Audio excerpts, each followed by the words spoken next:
Hey guys, get unready with me. Ito yung first button. Wipes na bro. That's the bag. So itong use guys says kani. Argan oil. Modo ni siya ang makeup remover na akong coach. Ay, tungaan na lang kani sa i-remove din kani ang dili. Kaya para Sige. masiyang difference. Okay.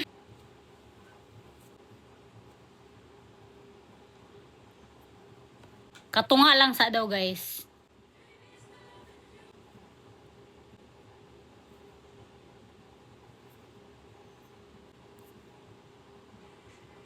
No? Ang stock yun eh siya yan. Kaya away mo uyag lagi. Naka-adjag ahap Nakahad sa.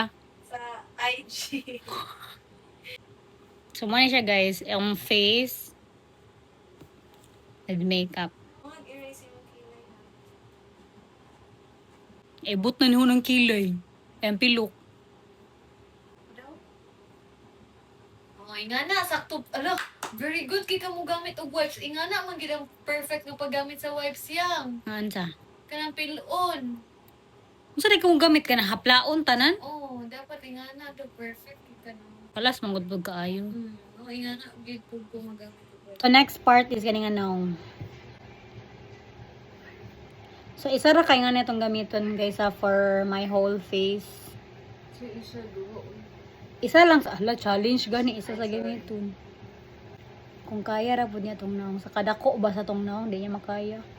So ako lang siyang gibali-bali ika-support. Also the lips. Napatay free space dire.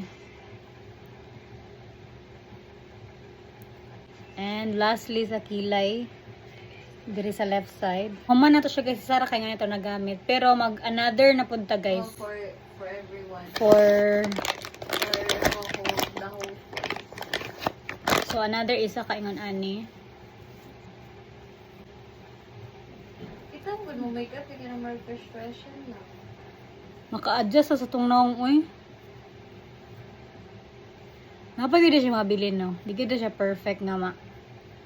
Erase gid siya dayon. Kan sa graduation ako ay kay ganan kay ko sa kang look di. Okay raman yung naong yan, pero